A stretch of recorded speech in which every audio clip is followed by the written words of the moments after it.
Hello and welcome. My name is Roger and I'm the Diving Safety Officer for Aquarius Reef Base. Now today we're coming to you live from the world's only underwater laboratory, Aquarius. Now we're about 50 feet below the surface in Key Largo, Florida.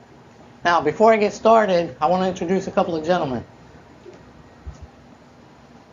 Over this way we have Nate Bender, who is going to be our ROV operator today. And then behind the camera, we have Ryan Lapeat. Now, today I'm standing in the area of the Aquarius habitat that's known as the entry lock. Now, if you look over here where Nate's at, much like Nate is set up today with the ROV, we have scientists and astronauts alike that will set up their scientific monitoring equipment, computers, video equipment, and also communications equipment to run operations and gather scientific data. Now, the cool thing about this is that scientific data or video or communications can be gathered in real time and also sent either back to shore or to a support vessel right overhead, again in real time through our wireless telemetry system. Now, if you look over here over my left shoulder, we have our oxygen and air panels along with some electrical panels. Over there we have our atmosphere monitoring equipment. Now let me take you into another area of the Aquarius habitat.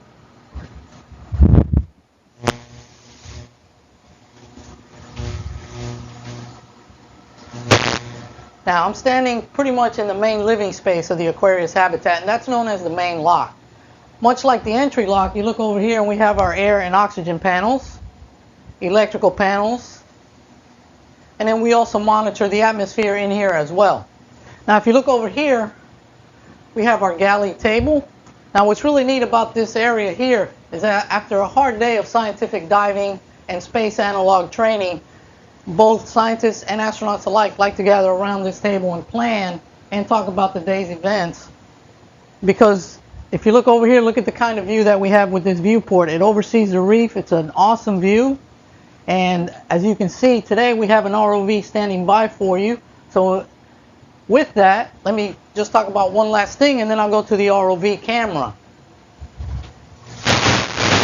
If you look to the far end of the habitat, this area is known as the bunk room. It can sleep 6 personnel.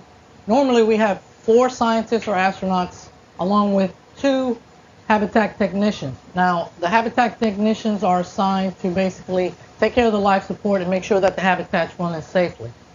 Now, let me go ahead and switch to the ROV camera for some exterior video.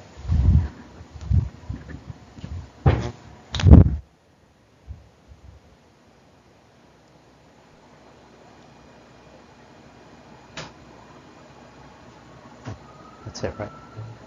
Okay, what you're looking at right here is a shot of the exterior left side of the Aquarius habitat. Now, there's the viewport that we just showed you over at the galley. Now, if you could see, the Aquarius is much like an artificial reef. And she's got a lot of hard corals and soft corals and sponges growing on it. And you can see some of our staff divers there doing a little maintenance on the outside. See, maybe we can get one of them to wave there, but they're doing a little maintenance. Now, what you see here is the area of the Aquarius habitat that's known as the wet porch. Now, I want to show you something really neat. If I can get Nate to fly inside the wet porch.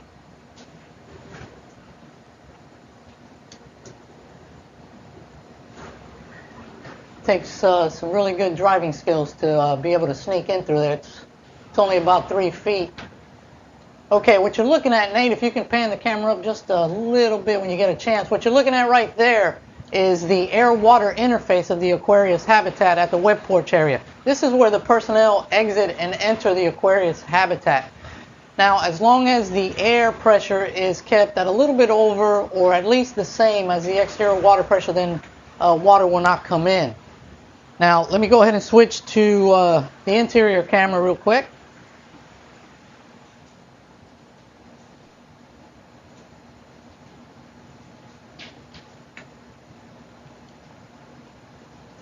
There we go. Okay, so Ryan is giving you the perspective of the wet porch from the habitat side. Now, Ryan, I just want to say one last thing if you pan up here. Now, unlike the saturated scientists that normally are in here for 10 days at a time, and they'll go out and do excursions for 6 to 9 hours at a time, myself, Nate, and Ryan don't have that luxury today. We got to get back up to the surface. So I'm going to go ahead and turn this back over to Bob. Thanks.